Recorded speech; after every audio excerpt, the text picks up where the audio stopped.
చూడండి, ఆమోసు 4వ అధ్యాయంలో ఒక మాట అంటున్నాడు ఆయన. 12వ వచనంలో చదవని ఒక మాట ఉన్నాడు ఆయన. ఆమోసు 4వ అధ్యాయము. కాబట్టి ఇశ్రాయేలులారా, మీ ఎడల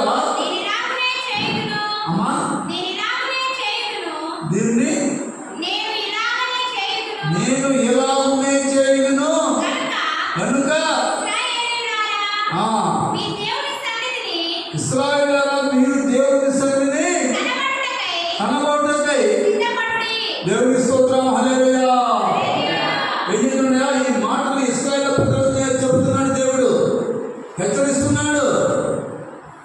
ఏమని హెచ్చరిస్తున్నాడు? నువ్వు దేవుని సన్నిధికి చేరాలి అంటే నీలో ఏమి కావాలయా? మారు మనసు కావాలి. ముందు బ్రతుకు ప్రవర్తన దిద్దుకోవాలి. తర్వాత యేసుతో నువ్వు మాట్లాడాలి అంటే నువ్వు ప్రార్థన జీవితాన్ని కలిగిన బిడ్డగా జీవించాలి.